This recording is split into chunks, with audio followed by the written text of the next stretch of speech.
little spaces.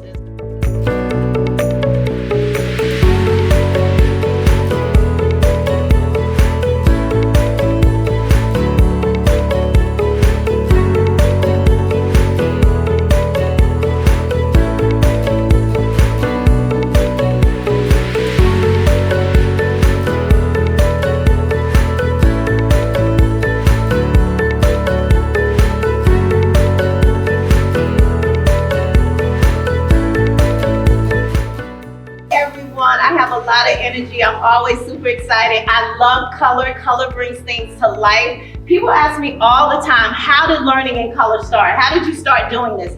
I am a veteran teacher. I've been teaching for over 25 years. I moved to Atlanta back in 2012. And guess where I started working when I first came to Atlanta? So